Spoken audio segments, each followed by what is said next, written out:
kuya na nangangalakal. Pakita natin.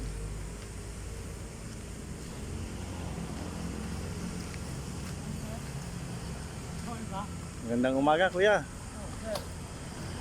Ano yan, nangangalakal ka? Oo, alam. Ano ka? Nangangalakal siya mga kabayan. Kanina ka pa kuya? Pako.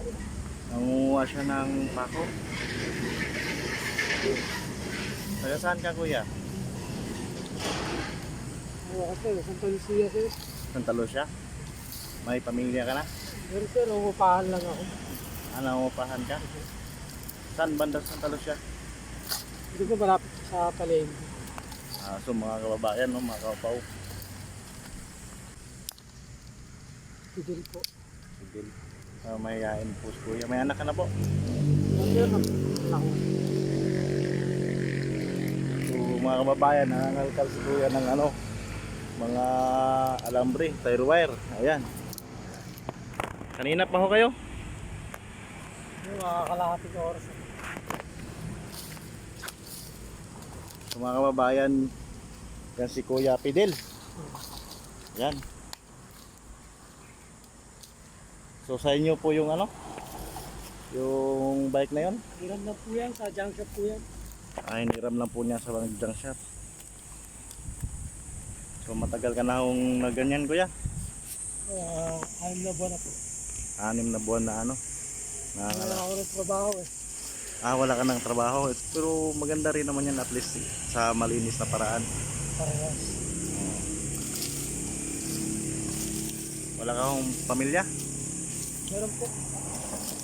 May mga nag-aaral kaya kailangan maghanap buhay.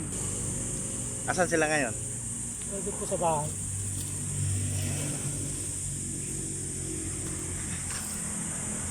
So ayan mga kababayan, si Kuya Fidel na ayan no. Nangangalakal siya ng ano, tire wire para sa pamilya niya. So magkano naman kinikita mo niyan kuya pag siniswerte? So, Oo. 400. 300.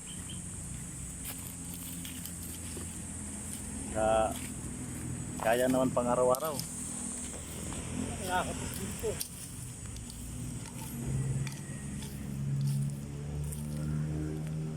So ayan mga kababayan. Kuya, may ibibigay pala ako sa'yo. Kukunin ko lang. Salamat. So ayan mga kaupaw, si Kuya Fidel. Yan. Yan, Salamat. kunting tulong lang. Apo. Yan. Salamat po. Sana makatulong sa'yo yan yung ano, yung kunting bigas. May mga kaupaw, si Kuya Fidel. Ilang taon na namin? 50 na po ako. 50 years old. At least lumalaban sa buhay, at least nagtatrabaho siya ng marangal, no? Mga kababayan. Ayan. Nangunguha siya ng ano, mga kalakal, mga alambre ng nangangalkal siya para sa pamilya. Ilang Ako, mga plastic, basta pangkamineral. mineral. So ayan, ilan ang anak mo kuya? Tatlo. Mga nag-aaral pa? So ayan. So ayan mga kababayan, Kuya Fidel, tularan natin siya, no? Hindi siya nagtatrabaho talaga siya ng marangal para sa pamilya. So ako kuya, naghahanap ako ng mga katulad mo na ano, sinishare lang din ang konti. So ayan, yan lang pala kalakal mo. Opo, mga kapon. Baon mo? Lalagyan ng mga gamit. Kala ko ano. Ang gamit ko para sa cycle. Ay na, iniram mo lang to? O iniram pa daw niya mga. So, mainit pa naman ang panahon ngayon. Ingat ka lang palagi, no? Oo. Oo. Sa mga viewers ko dyan, yan si Kuya Fidel. Lagi po po sa palengke po ng area 1, malapit po ron. Pero dito ang area mo palagi. Opo. Papadaan lang po ako kapag ganun po. Sarawak. Paano yung ano, istorya ng buhay mo? Ba't ka ganito Nung na nagkaroon ng nalakad? COVID, natanggal kami. Sa- Tapos nagka-trabaho uli ako.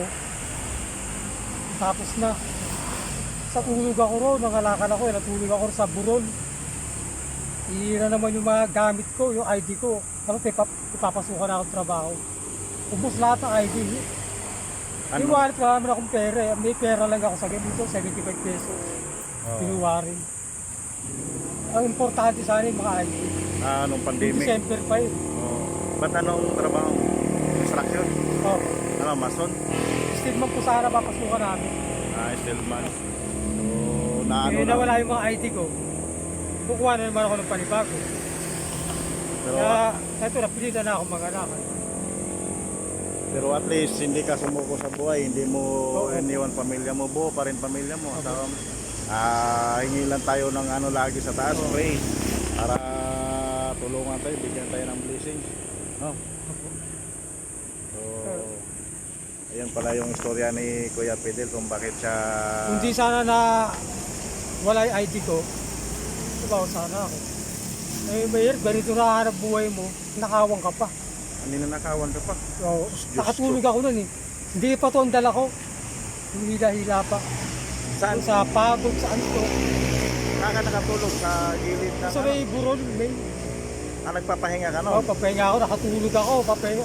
Gigising pa sana ako, napahimbing yung tulog. Nandito yung ano eh, sombrero.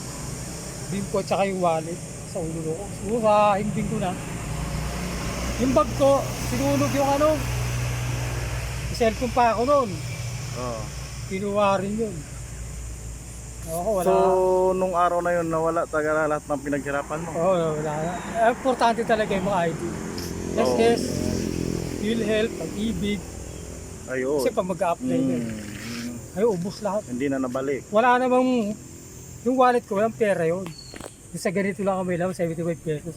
Para pagising ko sana umaga. Grabe talaga yung hindi mo malaban. Malupit eh. Hindi mo malaban ng patas, no? Hindi ko parehas. Oo, hindi mo Ako ba, parehas ako eh. Tiniis ko, ganito ka na, Oo. kaawang ka pa.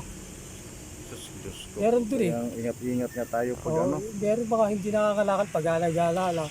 Nag-aabang lang yung makakatulog ka. Sino makakatulog sa daan. Yun lang. Oo, ano, oo. Yun nga dapat sinisita ng mga barangay eh.